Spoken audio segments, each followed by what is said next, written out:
असुरों के कुल में गय नामक एक राक्षस ने जन्म लिया, लेकिन फिर भी वह पुण्यात्मा के रूप में बड़ा हुआ।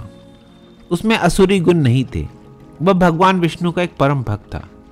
एक बार उसके मन में विचार आया कि वह कोई ऐसा कार्य करे जिससे उसके दर्शन मात्र से ही सब लोग पापों से मुक्त हो जाएं।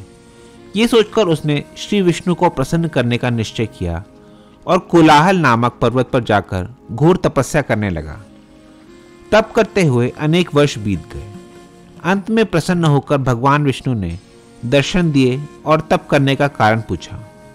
गय बोला, प्रभु, आपके दर्शन से मुझे ऐसा लग रहा है मानो आपका ये रूप मुझ में समा गया हो और मेरे सभी पाप धुल गए हों। इसलिए मैं चाहता हूँ कि आप इसी रूप में मेरे शरीर में रहें।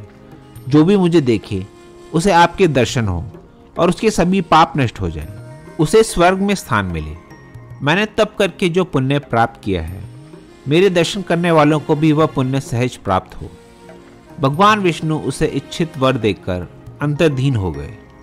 गय ने निश्चय किया कि वह विभिन्न स्थानों पर जा जाकर लोगों को पापों से मुक्ति दिलाएगा। इसलिए वह घूम घूम कर लोगों को दर्शन देने लगा। उसके दर्शन से लोगों के पाप नष्ट होने लगे और उन्हें स्वर्ग प्राप्त होने लगा। ये देखकर यमराज विचलित हो गए। यमलोक का कार्य रुक गया। तब वे ब्रह्मा जी के पास पहुंचे। उनकी सहायता के लिए ब्रह्मा जी गय के समक्ष प्रकट हुए और बोले, वत्स, हम तुम्हारे शरीर पर यज्ञ करना चाहते हैं। इसके लिए मैं तथा अन्य देव तुम्हारी पीठ पर बैठकर तुम्हें एक स्थान पर स्थिर कर देते हैं। ये सुनकर गय बोला, ब्रह्मदेव, आपका विचार अति उत्तम है। मैं सहर्ष तैयार हूँ। यज्ञ आरंभ हुआ। गय की पीठ पर एक बड़ा पत्थर रखा गया। उस पर सभी देवता, ब्रह्मा जी एवं यमराज विराजमान हो गए, लेकिन वे गय को स्थिर न कर सके। तब ब्रह्मा जी के परामर्श से सभी ने श्री विष्णु को प्रसन्न कर उन्हें सारी बात बताई। विष्णु जी भी सभी के साथ उसकी पीठ पर बैठे। इस प्रकार गय स्थिर हुआ। ये सब देखकर वह बोला, प्रभु, आपकी मर्यादा को ध्यान में रखकर मैं वचन देता हूँ कि मैं घूम घूम कर लोगों को उनके पापों से मुक्ति नहीं दिलाऊंगा। उन्हें उनके कर्मों के अनुसार ही फल मिलेगा। प्रभु, आप मुझे शिला के रूप में बदलकर यहाँ स्थिर कर दें। यह सुनकर श्री विष्णु प्रसन्न होकर बोले, वत्स, तुम्हारा ये त्याग देखकर मैं बहुत प्रसन्न हूँ। यदि तुम्हारी कोई और इच्छा हो तो कहो। गय बोला, भगवान, आप सभी अप्रत्यक्ष रूप से मुझे शिला पर सदैव विराजमान रहें। यह स्थान धार्मिक कृत्यों के लिए प्रमुख तीर्थ बन जाए। जो भी व्यक्ति यहाँ पितरों के लिए श्राद्ध कर्म करे, उसके पितरों को नरक की पीड़ा से मुक्ति मिले, उन्हें उनके पाप कर्मों से छुटकारा मिले।